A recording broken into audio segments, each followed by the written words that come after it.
Baik, boleh dinyalakan lampu. Selamat siang semuanya. Bersyukur dan sukacita saya melimpah karena kita bisa beribadah bersama-sama dengan kalian semuanya di Common Church pada siang hari ini. Dan izinkan saya juga menyapa buat welcome to Common Church buat saudara-saudari yang pertama kali beribadah bersama dengan kami di tempat ini. Di sini kita percaya bahwa di dalam Kristus kita diterima apa adanya, tapi di dalam Kristus kita tidak akan dibiarkan apa adanya. So jika kalian first timer pertama kali bergabung beribadah bersama dengan kami, setelah ibadah ini selesai, buat first timer kalian akan dapat goodie bag ya, dan juga kalian dapat tunjukkan goodie bag kalian ke Vincent di Selah Coffee dan kalian akan mendapatkan free coffee, okay? Free americano atau free latte atau coklat ya, mau ice atau mau hot. So for first timer, that's the treat from us, dan kalian bisa menikmati sambil berkenalan dengan kita semuanya. Puji nama Tuhan. Dan buat teman-teman lainnya yang bukan first timer, tetap juga bisa menikmati good coffee yang ada di depan, tapi tolong jangan lupa bayar. Okay? Mari kita sama-sama baca ayat bacaan kita siang hari ini yang saya ambil dari Efesus 5 ayat 22 sampai 23. Efesus 5 ayat 22 sampai 23. Mohon maaf, 22 sampai 33. Efesus 5 ayat 22 sampai 33. Saya akan bacaan bukti. Bapak Ibu, teman-teman, saudara-saudari, baca yang warna kuning, oke? Ada 11 ayat tapi cukup singkat. Mari kita baca bersama-sama. Ayat 22 saya mulai. Hai istri, tunduklah kepada suamimu seperti kepada Tuhan. 23. Karena suami adalah kepala istri, sama seperti Kristus adalah kepala jemaat. Karena itu, sebagaimana jemaat tunduk kepada Kristus, demikian jugalah istri kepada suami di dalam segala sesuatu.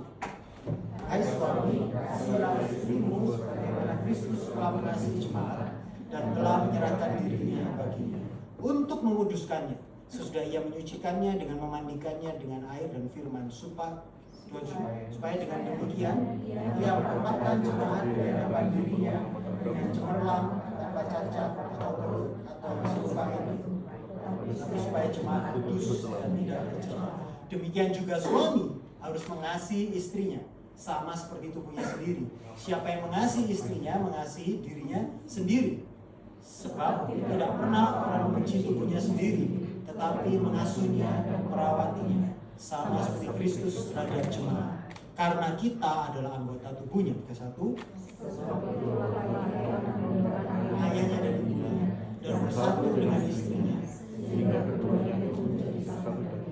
Rahasia ini besar, tetapi yang aku maksudkan ialah hubungan Kristus dan jemaat. Mari kita baca ayat 33 bersama-sama. Bagaimanapun juga bagi kamu masing-masing berlaku, kasihlah istrimu seperti dirimu sendiri, dan istri hendaklah menghormati suaminya. So, siang hari ini kita akan belajar apa yang firman Tuhan katakan tentang kehidupan pernikahan.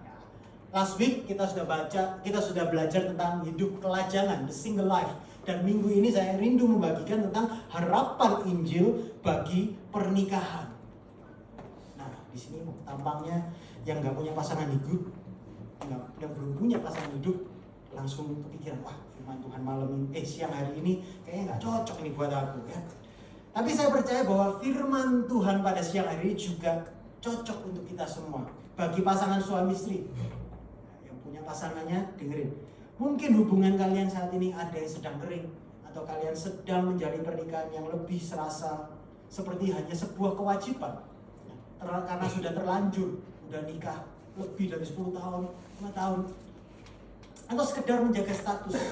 Tapi saya berdoa firman Tuhan pada siang hari ini dapat memberikan pengharapan kepada pernikahan kalian, bahkan memberikan visi yang baru buat pernikahan kalian. Buat para singles, okay?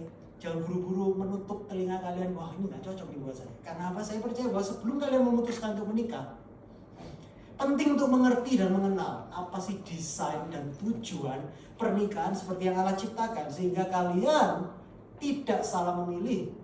Kalian punya kriteria yang tepat ketika kalian mencari seorang pasangan. Dan juga dapat berkaca kepada diri sendiri, apakah aku ini sudah menjadi seorang yang siap untuk masuk ke dalam pernikahan? Apakah seorang pribadi yang pasangan yang tepat untuk masuk dalam pernikahan? Mungkin juga ada dari Bapak Ibu sekalian, saudara-saudari yang mungkin sudah menetapkan hati, oh aku enggan menikah. Mungkin ada yang sudah menyerah dalam hal pasangan hidup. Satu hal yang penting untuk diingat, bahwa hidup kalian tidak gagal tanpa pasangan hidup. Karena pernikahan di dunia ini hanyalah gambaran dari pernikahan sejati di dalam kekekalan, yaitu pernikahan antara Kristus dan umatnya. Maka saya percaya semakin kita mengenal makna pernikahan yang sejati, semakin hidup kita ini utuh dan bermakna dan berpengharapan. So, saya percaya ini semuanya, ya, firman Tuhan pada siang hari ini bisa relate kepada yang single, yang punya pasangan, bahkan yang mungkin ya, sudah enggan menikah kembali. Baik, saya akan buka dengan sebuah pertanyaan. Apa tujuan Anda menikah? Atau apa tujuan Anda yang belum punya pasangan mau menikah? Bisa direnungkan, nggak usah dijawab. Biasanya dalam bimbingan pranikah pasti pertanyaan ini ditanyakan kepada calon pasangan yang akan menikah, ya. Dan kebanyakan pasangan langsung saling tatap menatap, ya kan, saling tunjuk-tunjukkan. Kamu jawab duluan. Apa tujuan kamu menikah? Dan biasanya jawaban yang paling umum yang saya dapatkan, bahkan kalau saya merenung ke belakang dulu, ketika saya tanya ini saya juga takut. Mau jawab apa ya? Tapi kadang kebanyakan jawabannya selalu gini. Apa itu tujuan saya mau nikah? Ya supaya aku lebih bahagia, supaya hidupku lebih bahagia. Karena pada dasarnya banyak dari kita berpikir bahwa tujuan utama pernikahan adalah untuk mencapai sebuah kebahagiaan.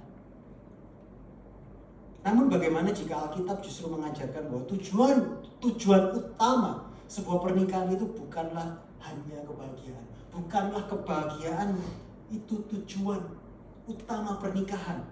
Melainkan apa? Alkitab mengatakan tujuan utama pernikahan sebenarnya adalah kekudusan.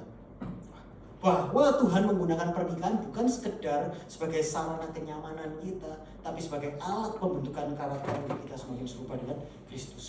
Nah, mungkin kalian yang sudah menikah mendengar statement ini saja, ada kalian yang bertanya, jadi Tuhan gak ingin aku bahagia toh? Tentu bukan itu maksudnya. Nanti akan kita jelaskan di bawah dan kalian akan melihat bahwa tujuan Tuhan itu bukan sekedar supaya kita bahagia semata, tapi jangan-jangan selama ini kalau kita berpikir tujuan pernikahan itu hanya untuk supaya kita bahagia, jangan-jangan yang membentuk pemahaman kita akan sebuah pernikahan yang sempurna yang membawa kebahagiaan itu bukannya pemahaman yang alkitabiah, bukannya pandangan Allah, melainkan narasi-narasi budaya atau cerita-cerita romantis yang kita sering lihat sepanjang kita bertumbuh. Kalau kalian seumuran saya, maka kita sering tumbuh dengan cerita-cerita Disneyland, ya, cerita tentang romantisme yang dibuat di Hollywood. Yang sebenarnya itu yang secara tidak sadar membentuk imajinasi kita bahwa jika kita bisa menikah dengan seseorang yang memenuhi kriteria yang kita list tentang cantik, tinggi, pinter, apalagi kaya, wah udah pasti baik, bahkan masuk orang yang alim, kita pasti akan bahagia selamanya. Tapi faktanya kan belum tentu. Benar? Masalahnya adalah pernikahan itu bukan ciptaan manusia, bukan ciptaan budaya, bukan ciptaan Disney, bukan ciptaan Disneyland, bukan ciptaan Hollywood, tetapi pernikahan itu ciptaan siapa? Ciptaan Allah sendiri. Dan Alkitab dibuka dengan Allah menciptakan manusia, Adam dan Hawa yang serupa dan segambar dengan dirinya. Dan apa yang dilakukan? Allah mempersatukan mereka, gambaran dari pernikahan. Dan Allah ketika turun ke dunia menjadi manusia bernama Yesus Kristus, mujizat pertama yang dilakukan pribadi kedua Allah ini apa? Dia datang ke sebuah pernikahan dan mengubahkan air menjadi anggur. Dan di akhir Alkitab saya, kitab Wahyu, gambaran datangnya kerajaan surga dan gambaran datangnya sebuah kelepasan dari penderitaan dunia ini adalah gambaran sebuah pernikahan anak domba. Artinya apa? Tuhan punya pandangan yang luar biasa baik akan institusi pernikahan ini. Pernikahan adalah sebuah hal yang sangat sakral, kudus, dan baik di pandangan Allah. Jadi jelas Allah memandang pernikahan sebagai sesuatu yang sangat penting dan memiliki makna yang ilahi. Dan ini poinnya, jika Allah yang menciptakan pernikahan, maka dia tentu juga punya tujuan atas pernikahan. Setuju? Seorang pencipta menciptakan sesuatu pasti punya tujuan.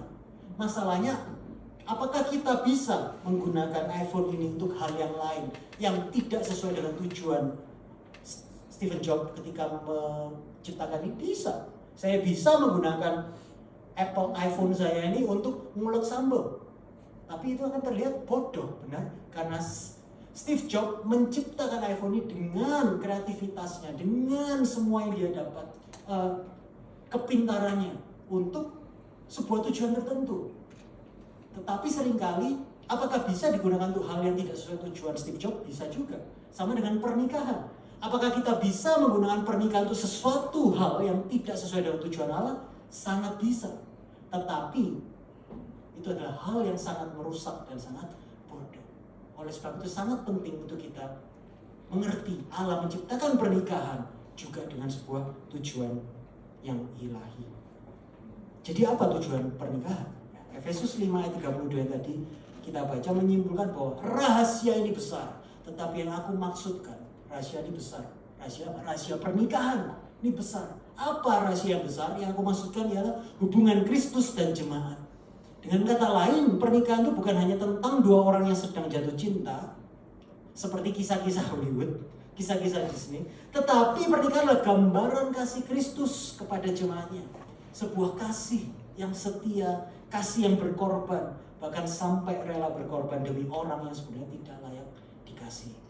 Nah, inilah dasar yang memaknai pernikahan. Inilah keindahan pernikahan. Dan kasih inilah yang memberi pengharapan. Tidak hanya bagi pernikahan, namun juga bagi setiap orang yang percaya. So, siang hari ini saya cuma punya 2 poin. Okay? Saya mau mengingatkan bahwa pernikahan itu adalah sebuah perjanjian.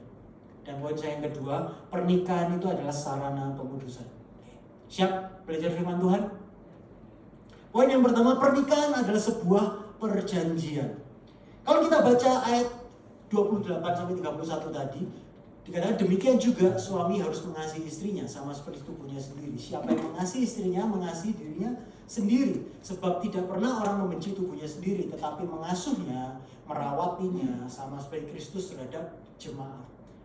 Karena kita adalah anggota tubuhnya. Sebab itu laki-laki akan meninggalkan ayahnya dan ibunya dan bersatu dengan istrinya sehingga keduanya itu menjadi satu daging. Saya mau kita fokus pada kata-kata bersatu, menjadi satu daging.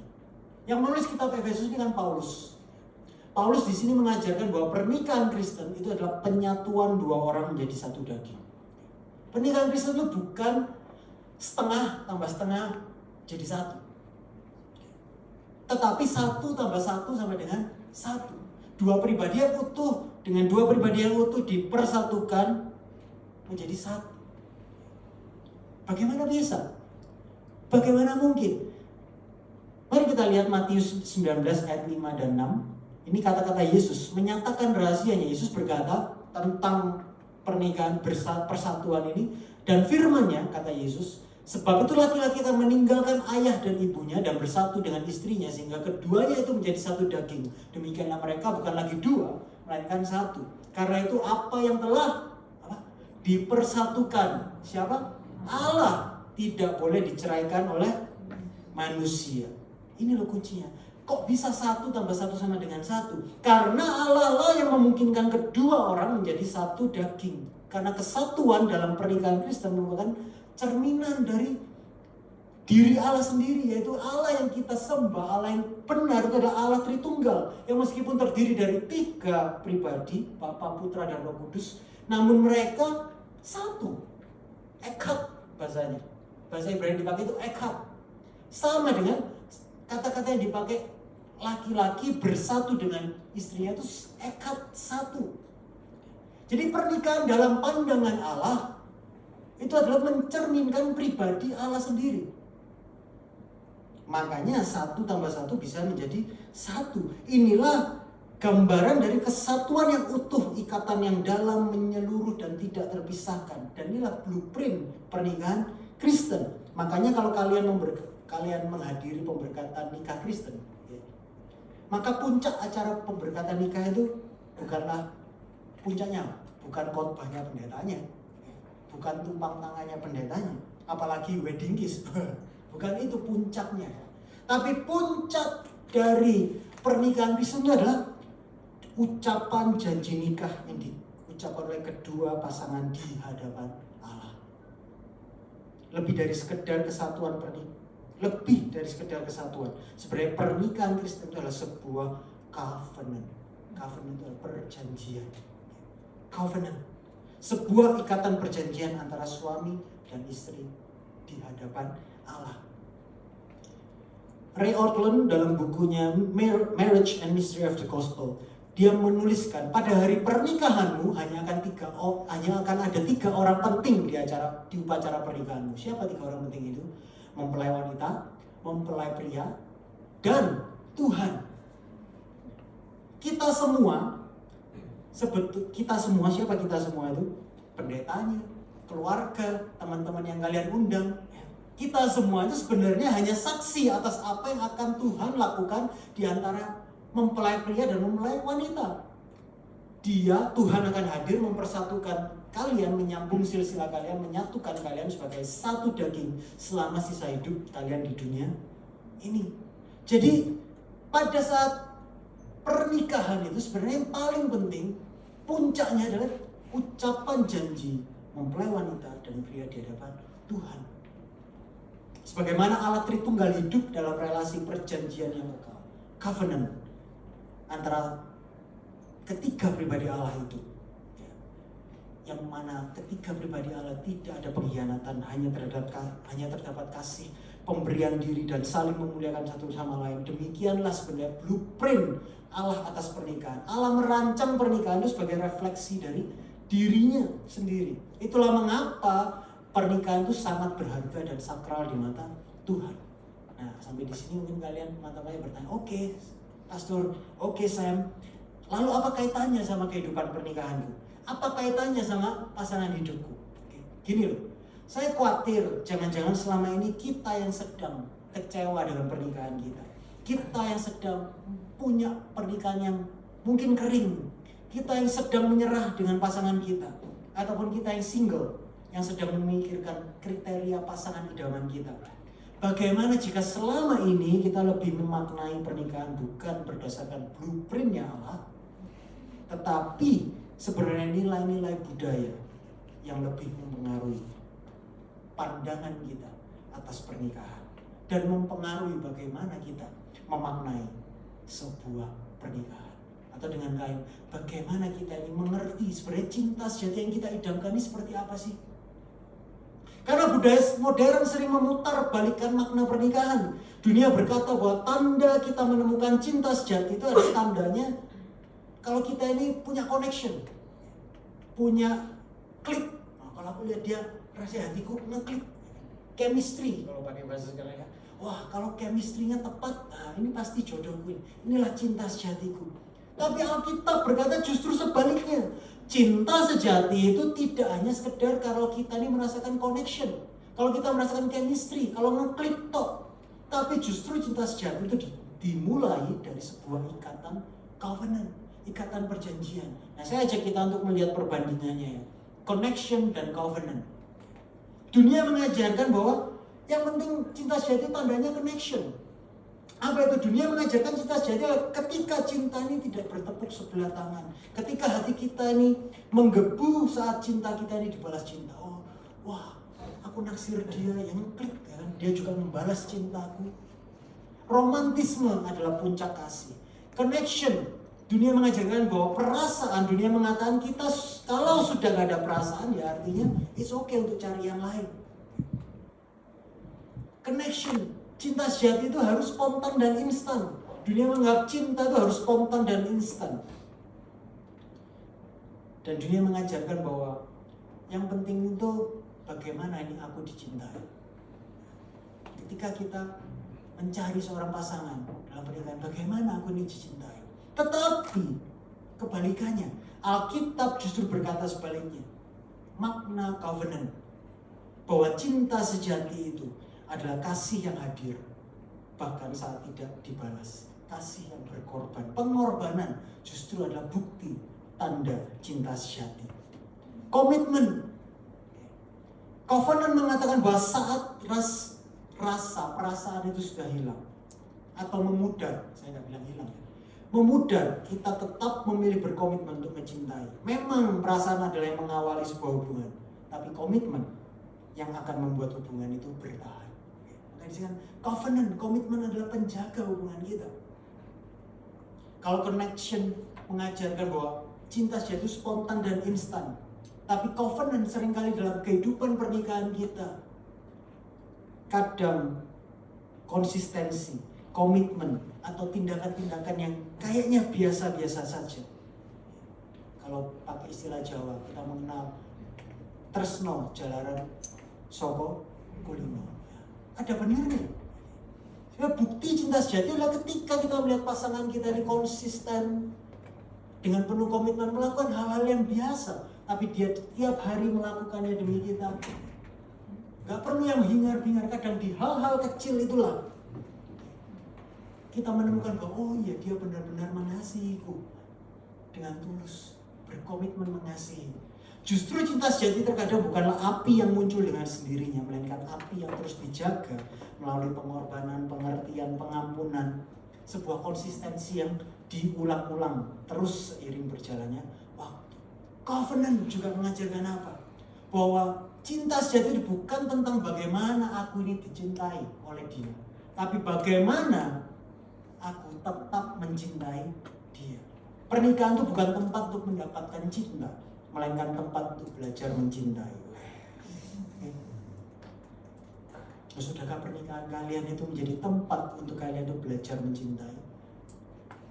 Kebanyakan kok justru menjadi tempat untuk kita saling menyakiti.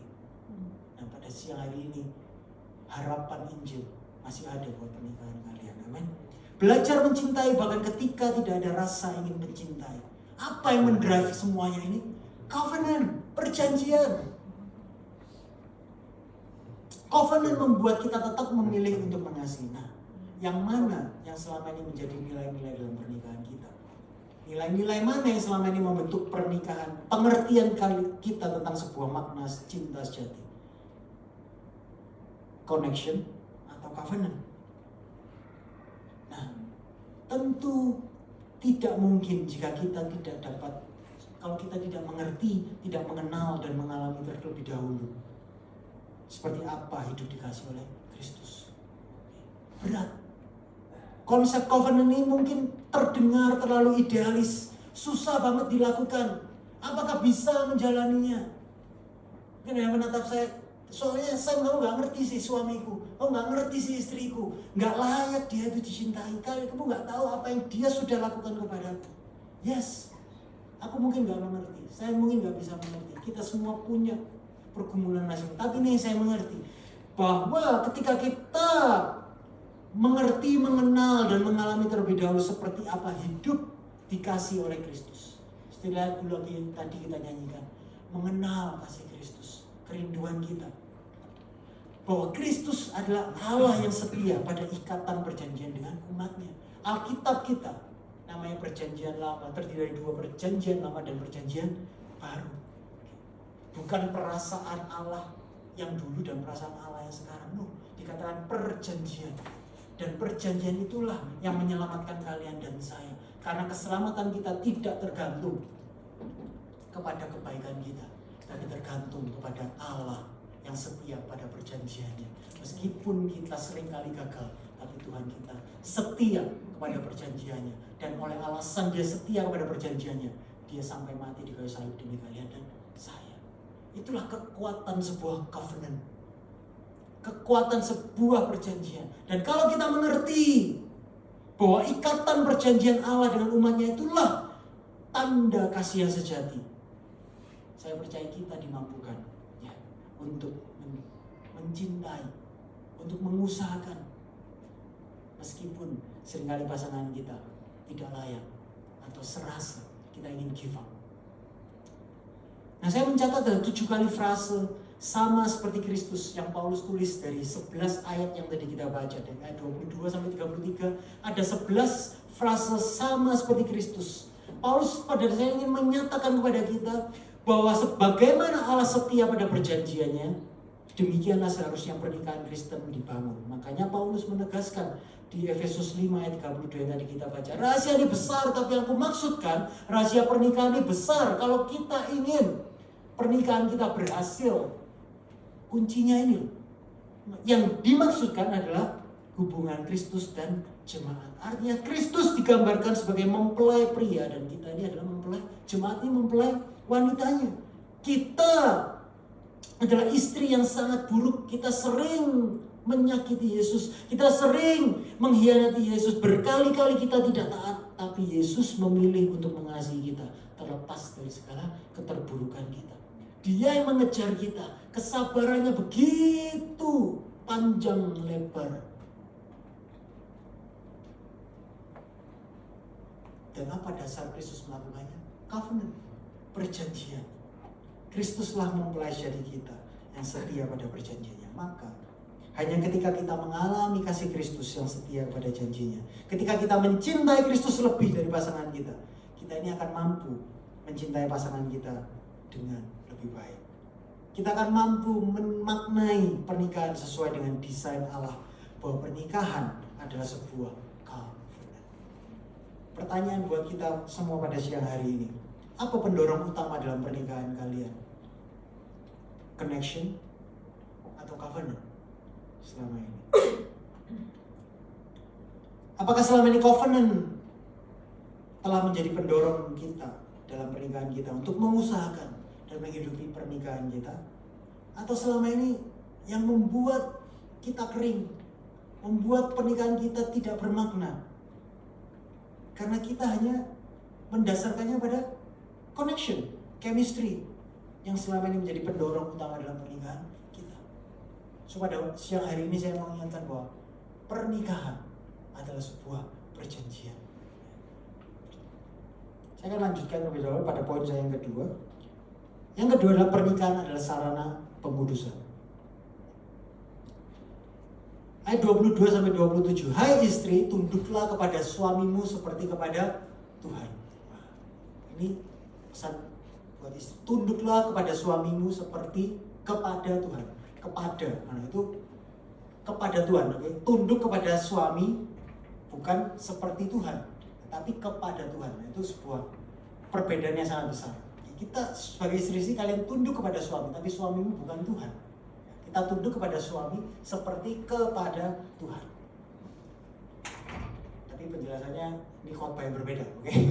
Karena suami adalah kepala istri sama seperti Kristus adalah kepala jemaat. Dialah yang menyelamatkan tubuh. Karena itu sebagaimana jemaat tunduk kepada Kristus, demikian jugalah istri kepada suami dalam segala sesuatu. Ayat 25. Hai suami, kasihilah istrimu sebagaimana Kristus telah mengasihi jemaat dan telah menyerahkan dirinya. Suami-suami mengasihi istrinya seperti Kristus telah mengasihi jemaat sampai menyerahkan dirinya. Nah, perhatikan, tujuannya apa? Untuk menguduskannya. Sesudah ia menyucikannya dengan memandikannya dengan air dan firman, supaya dengan demikian ia menempatkan jemaat di hadapan dirinya dengan cemerlang, tanpa cacat atau kerut atau yang serupa itu. Tetapi kembali diulang, supaya jemaat kudus dan tidak bercela. Pernikahan itu adalah punya tujuan, dan salah satu tujuannya adalah untuk pengudusan. Digambarkan tadi pernikahan adalah pernikahan Kristus dengan jemaat. Kristus berkorban sebegitunya kepada jemaatnya, yang seharusnya itu menjadi model dari pernikahan kita. Ada tujuannya, yaitu apa? Untuk pengudusan. Ayat ini mengatakan bahwa pernikahan itu adalah sarana pengudusan. Kita memang ketika menerima Yesus sebagai Tuhan dan Juru Selamat, kita sudah dibenarkan dan dikuduskan. Amin. Tetapi kita juga tahu bahwa secara posisi kita sudah kudus, tetapi hati kita, karakter kita belum kudus. Dan kita perlu untuk terus dikuduskan, dibentuk hari demi hari, diperbarui terus menerus. Dan proses ini berlangsung sampai pada kekekalan. Nah, salah satu alat utama, dengerin, salah satu alat utama pemudusan, salah satu alat utama untuk kita diperbarui, dibentuk terus-menerus, salah satu alat utama pemudusan itu sebenarnya adalah pasangan hidup. Terutama yang sudah menikah, pasangan kalian, istri kalian, suami kalian, itu adalah alat utama Allah untuk menguduskan kalian masing-masing, baik suami, baik istri. Jadi kalau kalau menjengkelkan, kalau bikin gregetan, boleh disenggol, tapi ingat bahwa dia adalah anugerah sebenarnya buat kalian, bahwa dia ditempatkan di samping kalian itu sebagai sarana pemudusan untuk membentuk pribadi kita jadi semakin serupa dan segambar Kristus. Tampaknya semua di sini serius, gak terima kabeh sama ini. Kenapa? Karena masalahnya banyak orang ketika ditanya, kenapa kok kamu memilih dia jadi pasangan hidupmu? Pertama pasti jawabannya iya, dia itu orangnya yang paling bisa ngerti aku, dia itu satu-satunya yang bisa menerima aku apa adanya. Kita mengawali sebuah hubungan selalu dengan itu kan, kenapa kamu naksir dia? Soalnya dia itu yang paling ngerti aku. Banyak orang-orang dulu mantan-mantan gak pernah ngerti aku, tapi yang satu ini, wah, dia itu paling bisa menerima aku apa adanya. Dan kita jatuh cinta. Tentu kriteria pasangan yang bisa menerima kita, menerima latar belakang kita, menerima kekurangan kita adalah modal awal dan awal yang baik untuk memulai sebuah hubungan. Tapi hanya berharap diterima tanpa mau berubah adalah sebuah resep menuju kehancuran. Benar apa benar? Sehingga gak heran banyak pernikahan yang kering, hambar, penuh kekecewaan karena tidak ada yang mau berubah. Satu sama lain gak mau berubah. Hanya sampai pada, kamu kan dulu terima aku apa adanya. Kan dulu kita klik, kok sekarang kamu gak bisa terima aku. Benar? Kita saling berharap pasangan kita yang seharusnya bisa mengerti dan menerima kita. Kita berharap pasangan kita lah yang harus menutupi segala kekurangan kita. Inilah yang kita sering lupa bahwa pasangan hidup kita bukanlah juru selamat kita. Maksudnya apa? Pasangan kita ini bukan sumber yang dapat mengisi kekosongan dalam diri kita. Lalu apa dong? Pasangan kita ini bukan juru selamat, tapi pasangan kita ini adalah alat atau sarana Tuhan. Sarana di tangan Tuhan. Pasangan kita ini adalah rekan sekerja Kristus yang dipakai untuk membentuk kita agar kita ini diubahkan semakin serupa dengan Kristus sebenarnya. Nah, ini kan mirip dengan tagline Common Church, diterima apa adanya, tidak dibiarkan apa adanya. Ketika kita banyak bilang, wah senang, tagline-nya bagus, diterima apa adanya. Memang kita menerima semua orang apa adanya. Benar. Tapi ini kadang berapa banyak kita merasa bahwa wah di gereja ini sip, diterima apa adanya. Tapi kalian ke gereja ini cuma berapa kali? Seminggu paling sekali, benar? Cuma 2-3 jam. Merasa diterima apa adanya. Tapi di gereja ini kita juga percaya kita tidak akan dibiarkan apa adanya. Dan memang itu proses. Nah tapi kalau di gereja ini cuma seminggu 2-3 jam, kalian lupa bahwa sebenarnya proses diterima apa adanya dan tidak dibiarkan apa adanya itu yang paling efektif adalah pasangan hidup kalian.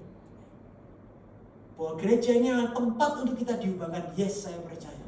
Tetapi pernikahan kalian di rumah dengan pasangan kalian itu sebenarnya adalah tempat yang lebih lagi untuk kita ini belajar.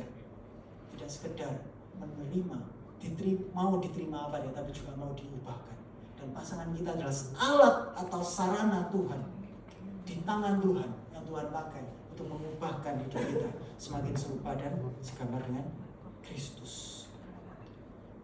Kembali lagi saya mau ajak kita untuk melihat perbandingannya. Dunia modern, budaya modern ini sering memandang pernikahan sebagai sarana untuk apa? Menikah itu hanya untuk mencari kenyamanan, untuk mencari romantisme, bahkan untuk mencari peningkatan kualitas hidup. Apa maksudnya saya? Ya, kenapa kau mau menikah sama dia? Ya aku nikah sama dia soalnya dia my best friend. Chemistry, connection lagi.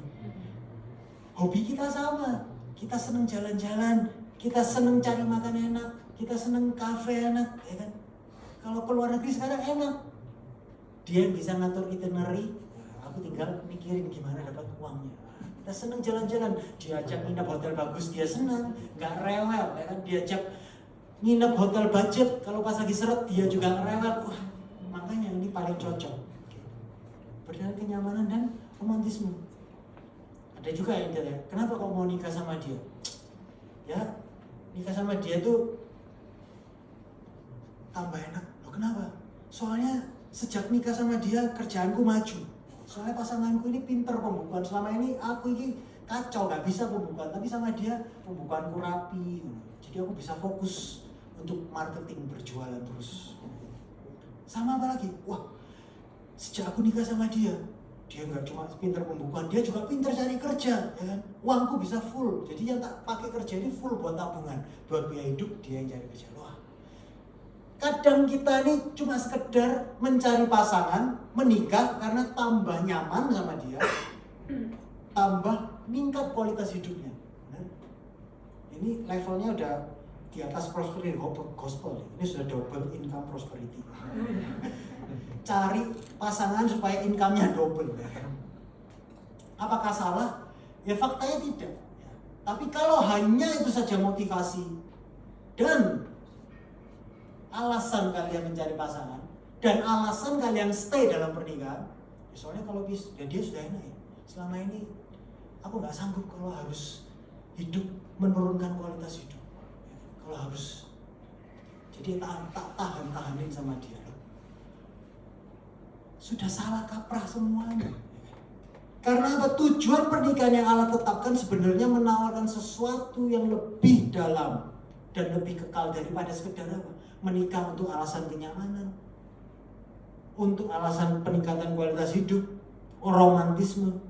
Tapi pernikahan yang Allah tetapkan adalah untuk hal yang jauh lebih dalam dan kekal, yaitu apa? Transformasi karakter. Kok bisa?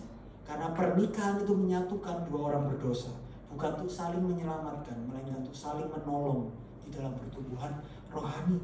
Dalam kehidupan pernikahan, dua pribadi ini secara konstan dihadapkan satu sama lain pada dosa dan kelemahan masing-masing. Tapi dengerin, justru disinilah, di tengah gesekan inilah, Tuhan tuh bekerja mengikis sisi gelap dalam diri masing-masing suami dan istri ini. Pasangan hidup adalah seseorang yang Tuhan tempatkan untuk membantu menyelesaikan pekerjaan tersebut. Pekerjaan apa? Membersihkan sisi-sisi gelap dalam diri kita. Pernikahan adalah tempat kita melihat pasangan kita ini bertumbuh, bertobat, dan mengalami perubahan semakin serupa Kristus. Dan saat kita menyaksikan pasangan kita mau berubah, mau diubah, mau bertobat, percaya nggak percaya? Justru di sanalah kita akan menikmati pernikahan kita. Pernikahan kita menjadi semakin indah.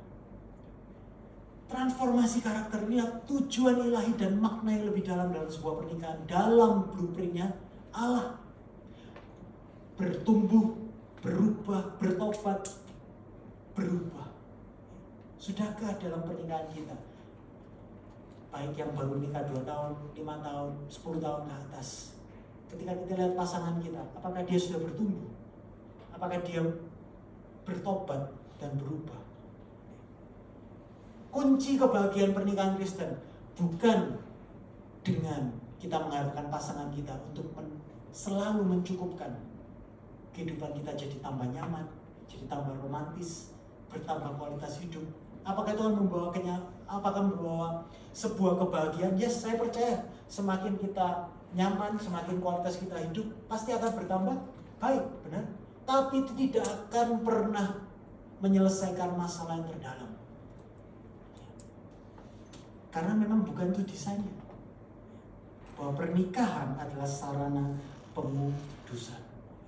Dan saya mau cerita bahwa kunci kebahagiaan pernikahan Kristen adalah melihat pasangan kita ini berubah.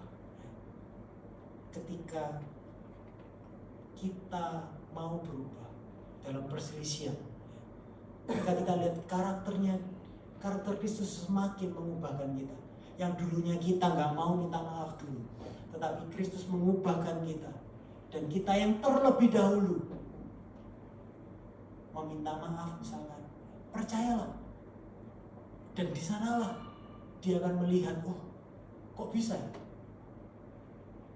Ketika pasangan suami istri saling bertumbuh ke arah Kristus, ada pertobatan, ada perubahan, di sanalah sebenarnya kita akan menikmati keindahan sebuah pernikahan. Karena di sanalah memang desainnya Allah menciptakan pernikahan sebagai sarana pemudusan. Jadi pertanyaannya, maukah dan relakah kita bersepakat dengan tujuan Allah yang Allah tetapkan atas pernikahan, bahwa pernikahan adalah sarana pemudusan.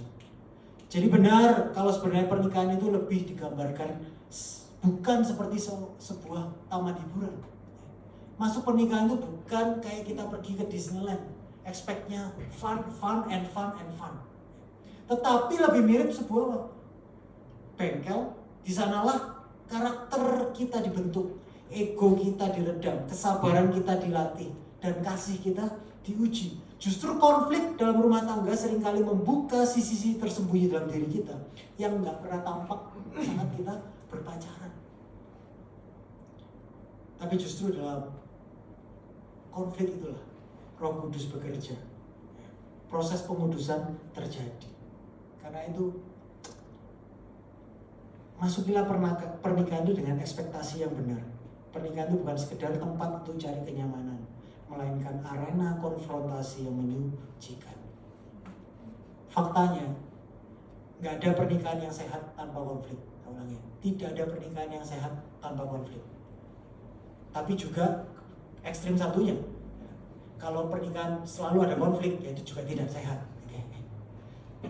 Tapi pernikahan yang sehat itu tidak akan terlepas dari sebuah konflik. Justru pernikahan yang tidak ada pertengkaran, tidak ada konflik, bisa jadi salah satu pihak sudah menyerah, sudah give up lah, buat kalau bahasa, pilih pasrah, nggak mau menyelesaikan masalah. Tapi dalam pernikahan yang sehat, seperti layaknya sebuah berlian yang berkilau. Berlian itu berkilau karena didapatkan dari sebuah hasil proses pemotongan sebuah batu dan pengasahan yang terus menerus. Dan tahukah kalian bahan apa yang dipakai untuk memotong dan memoles berlian supaya berlian itu menjadi berlian yang berkilau? Bukan besi, bukan kuningan, bukan tembaga, tapi yang mengasah berlian, yang memotong berlian menjadi sebuah berlian yang bernilai mahal adalah juga sebuah berlian. Maka benar Amsal 27 ayat 17 ketika berkata, besi menajamkan besi, tapi siapa orang yang menajamkan sesama. Pernikahan yang sehat itu ibarat dua batu kasar yang digesekkan terus menerus. Sakit memang, tapi perlahan demi perlahan.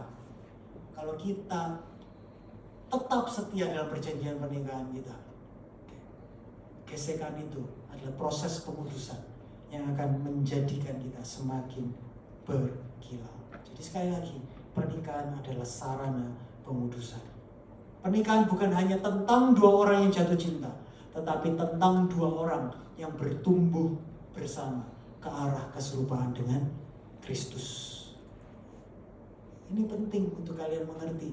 Desain Allah, pernikahan bukan hanya tentang kisah romantisme, bukan kisah tentang dua orang ingin dicintai, tetapi pernikahan adalah tentang dua orang yang bertumbuh bersama dalam kasih karunia, bertumbuh ke arah keserupaan dengan Kristus. Dengan ini juga saya mau berpesan kepada yang single. Yang kalian belum menikah, hal ini penting untuk kalian pertimbangkan dalam memilih pasangan. Karena dalam memilih pasangan bukan cuma masalah connection, daya tarik fisik semata, tapi kalau memang desain Allah dalam pernikahan ini juga adalah proses pemudusan, sarana pemudusan, maka sangat penting untuk kalian yang masih single dalam memilih pasangan hidup kalian. Pilihlah seorang yang mengasihi Kristus, pilihlah seorang yang terbuka untuk dibentuk, rela bertumbuh dalam pemudusan. Carilah pasangan yang takut akan Tuhan dan bersedia berjalan bersama dalam kasih karunia. Amin. Jadi yang single jangan sekedar tuh cari pasangan, karena aku chemistry, ngeklik, connection, that's good. Ya. Saya juga percaya bahwa jatuh cinta itu dari mata turun ke hati. Kadang memang harus enak dipandang dulu, baru kita mau connect, betul? Nggak salah. Tapi kalau sampai di sana saja yang menjadi kriteria kalian, sangat berbahaya. Nah, tapi tips ini hanya untuk yang single, oke? Yang sudah menikah nggak bisa dipakai. Yang sudah menikah ya sudah terlanjur, oke? Baru tahu kebenaran firman ini, tapi ada harapan buat pernikahan kalian semuanya. Nah, kembali ke ayat bacaan kita di Efesus 5. Instruksi Paulus tentang pernikahan ini sangat, kalau kalian baca, akan sangat berpusat kepada Kristus. Tadi saya sudah sempat singgung, 7 kali Paulus pakai frase sama seperti Kristus. Ketika memerintahkan kepada suami, kasihlah seperti Kristus kepada jemaat. Ketika berbicara kepada istri, tunduklah kepada suamimu sama seperti Kristus. Sama seperti Kristus. 7 kali dia pakai dalam 11 ayat.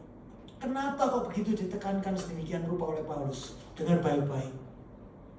Karena tanpa Kristus yang hidup di dalam dan memenuhi hati kita, pernikahan itu hanya akan menjadi ladang kekecewaan. Kenapa? Karena kita cenderung mencintai dari kekosongan, bukan mencintai dari kelimpahan. Banyak orang masuk ke dalam pernikahan dengan harapan bahwa pasanganku yang akan mampu mengisi kekosongan kita. Tapi kenyataannya manusia berdosa dan terbatas. Ya, pernikahan adalah 2 orang berdosa jadi satu. Manusia berdosa dan terbatas tidak akan pernah bisa menjadi sumber pemenuhan kasih yang sempurna. Tidak akan pernah bisa. Lalu gimana? Nah, saya akan tutup khotbah pada siang hari dengan kisah perempuan Samaria di Yohanes 4. Kalau kalian tahu kisahnya, saya nggak bisa cerita lengkapnya. Tapi kisah perempuan Samaria di Yohanes 4. Kisah ini menggambarkan pengembaraan seorang manusia yang hidup, yang masuk ke dalam pernikahan dengan harapan pasangan hidup akan memberikan kelegaan atas kekeringan di hidupnya. Tapi yang terjadi hanyalah kekecewaan demi kekecewaan. Wanita Samaria itu mungkin menyangka, oh, aku mungkin yang salah pilih. Aku akan belajar dari kesalahanku dan aku cari pasangan yang lebih tepat. Apakah wanita ini berhasil? Kalau kalian baca Yohanes 4, sepertinya bukannya berhasil, bukannya tambah berhasil belajar dari pengalaman hidup dia. Tetapi justru kekecewaan demi kekecewaan yang lebih besar lagi yang dialami wanita itu. Bukan cuma 1 kali gagal dalam pernikahan, tetapi Alkitab mencatat wanita Samaria ini 5 kali gagal dalam pernikahan. 5 kali gagal. Dan akhirnya dia menyerah dengan yang namanya pernikahan dan memilih hidup kumpul kebo.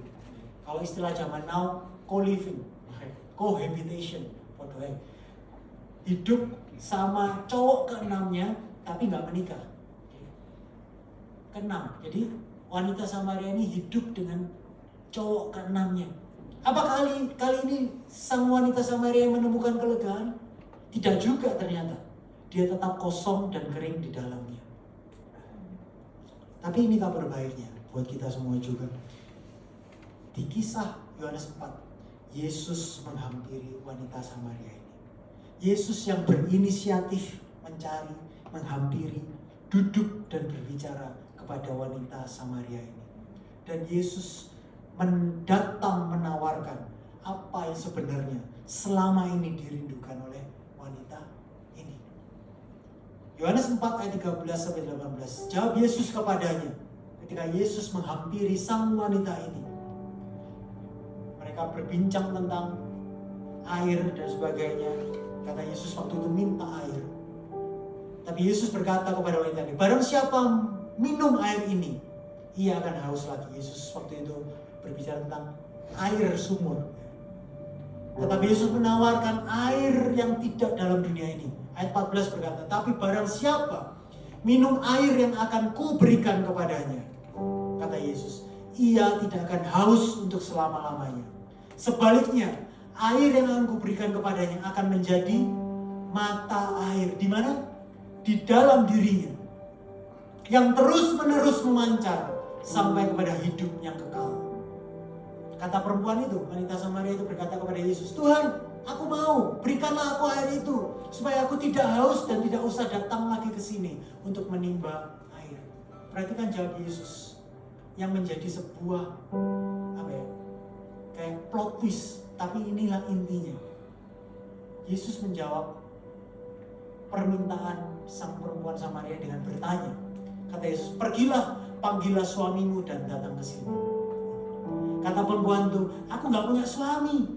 Dan Yesus berkata, tepat katamu bahwa engkau tidak mempunyai suami, sebab engkau sudah punya 5 suami, dan yang ada sekarang kepadamu bukanlah suamimu, dan halamu ini berkata benar. Sekarang Yesus berkata, hei wanita Samaria, kamu haus, dan selama ini kamu cari kelegaan pada pasanganmu. Gak cuma 1 kali, kamu udah coba 5 kali, bahkan yang ke-6. Tapi apa yang kamu dapatkan? Tetap kamu haus. Why?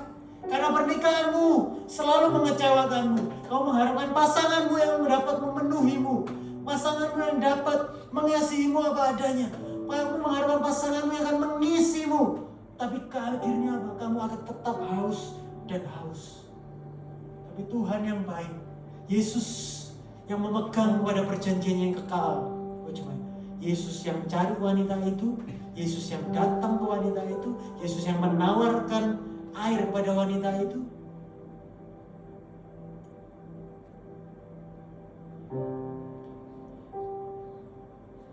Dan hanya Yesuslah sebenarnya jawaban yang selama ini dicari oleh wanita itu. Karena apa? Karena Yesuslah sang air hidup yang selama ini didambakan oleh wanita Samaria itu.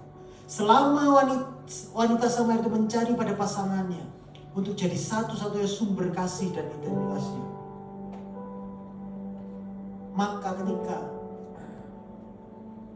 suami 1, suami 2, suami 3, suami 4, suami 5, bahkan cowok yang ke-6 itu mengecewakan, dan pasti terjadi, hidupnya jadi kering dan serasa menuju kehancuran. Tetapi good news-nya sekali lagi, Yesus menghampiri wanita itu di dalam kekeringannya yang terdalam. Yesus gak nunggu wanita Samaria itu berubah untuk memberikan air hidup, tapi Yesus datang memberikan air hidup untuk wanita Samaria itu, supaya wanita itu bisa hidupnya berubah. Dan siang hari ini Yesus yang sama menawarkan air hidup yang sama kepada kalian semuanya, yang mungkin pernikahan kalian sedang penuh kekecewaan dan dalam kekeringan. Biarlah kasih Kristus sang air hidup itu menyegarkan, memuaskan dahaga kalian yang memang tidak pernah mungkin dapat dipuaskan oleh pasangan kalian. Mungkin ada dari kalian yang sudah menyerah dengan pasangan kalian. Mungkin suami dalam Sam, istriku gak layak untuk dikasihi. Tapi istri juga punya pikiran dalam benak kalian. Sam, kamu gak ngerti kelakuan bojoku ini loh, gak layak tunduk aku sama dia. Tapi biarlah siang hari ini kita semua diingatkan apa yang membuat Yesus sengaja mencari wanita Samaria itu. Saya percaya perjanjiannya kepada kita umatnya yang membawa Yesus kepada perempuan Samaria itu. Dan bukankah ini cerita Injil? Bukan manusia yang cari Tuhan, tapi Tuhan yang cari manusia. Bukan manusia yang mengasihi Tuhan, tapi Tuhan yang mengasihi manusia. Bukan manusia yang berkorban buat Tuhan, tapi Tuhan yang berkorban buat manusia melalui karya anaknya yang tunggal, Yesus Kristus di kayu salib, berkorban selagi kita masih berdosa. Atau dengan kata lain, selagi kita bahkan masih menolak kasih Kristus, Yesus mati di kayu salib buat kalian dan saya. Dan saya percaya ketika kita lihat karya salib Kristus, sama seperti Kristus telah mengasihi kita, kasih sejati itu yang telah lebih dahulu kita terima dalam Yesus, maka kita akan dimampukan. Maka berikanlah kasih yang sama kepada pasangan kita. Meskipun kadang, meskipun kita tahu dia gak layak dikasih, tapi terlebih dahulu kalian tahu bahwa kita pun gak layak dikasih Kristus, tapi Kristus mati buat kalian dan saya. Hanya ketika kita penuh oleh kasih Kristus, kita dimampukan mencintai pasangan kita. Bukan hanya saat-saat dia layak dicintai, tapi juga saat-saat dia tidak layak dicintai. Karena kasih yang sejati itu selalu menyerupai salib. Selalu memberi, selalu bertahan, dan selalu mengubah yang dikasihi. Saya berdoa pada siang hari ini, jika ada pernikahan-pernikahan yang sedang kekeringan, kekosongan, biarlah kasih Kristus itu kembali memberikan pengharapan Injilnya. Karena kita terlebih dahulu sudah dikasih, dan kasih itu kalau limpah di dalam kita akan dimampukan untuk mengasihi pasangan kita sebagai Kristus mengasihi umatnya, mengasihi kalian dan saya. 3 pesan saya pada siang hari ini buat para single. Pernikahan itu baik, tapi bukan segala-galanya. Pernikahan itu baik, tapi bukan segalanya. Kalian gak perlu menikah untuk jadi utuh. Minggu lalu pesan saya sudah jelas begini. Karena di dalam Kristus kita sudah dicintai secara sempurna. Pernikahan itu hanya bayangan, bukan tujuan akhir. So, jika kalian belum menikah, kalian itu sebenarnya gak kekurangan suatu apapun. Karena Kristus adalah yang sudah memenuhi kita. Kristus adalah kepenuhan kalian yang sejati. So, jika belum dapat pasangan, jika belum diizinkan menikah, itu sebenarnya tidak masalah buat kalian para single, selama ada Kristus di dalam kalian. Buat para couples, bagi Anda yang sudah menikah, pernikahan itu bukan sumber kebahagiaan semata, tapi pernikahan adalah sarana pengudusan. Pernikahan adalah berkat karena Allah menempatkan rekan sekerjanya untuk mengubahkan kita semakin hari semakin serupa dengan Dia. Pernikahan hanya bukan tentang 2 orang yang jatuh cinta, tapi tentang 2 orang yang bertumbuh bersama dalam kasih karunia Kristus. Dan bagi kalian yang pernah mengalami kegagalan dalam pernikahan, saya mau kalian dengerin bahwa kegagalan pernikahan bukanlah akhir dan bukan identitas kalian. Cerita wanita Samaria, kegagalan wanita Samaria dalam pernikahan sampai 6 kali bukanlah akhir cerita wanita Samaria itu. Mungkin kalian ada yang hadir di sini pernah mengalami perceraian, perselingkuhan, pengkhianatan. Tapi saya mau declare dalam nama Tuhan Yesus, identitas kalian bukanlah mantan suami, bukanlah mantan istri, bukanlah orang gagal. Identitas kalian adalah anak yang telah ditebus dan dikasih oleh Allah. Kasih Kristus sanggup menulis bab berikut dalam kisah hidup kalian. Karena Ia yang menebus kalian, Ia yang menyembuhkan kalian. Maka ini saya percaya bahwa di dalam Kristus Ia bahkan bisa memaknai luka kehidupan kalian, menyatakan kasih-Nya yang besar, dan memakai hidup kalian buat kemuliaan nama Tuhan. Saya selalu teringat dengan almarhum Rajin. Kalau Tuhan belum kasih titik, kalau Tuhan kasih koma, jangan kasih titik. Sama juga buat kalian yang pernah gagal dalam pernikahan. Kisah hidup kalian bukanlah akhir, dan kegagalan bukanlah identitas kalian. Amin. Mari saya undang kita bangkit berdiri. Terima kasih ya Tuhan Yesus. Kita nyanyikan lagu ini.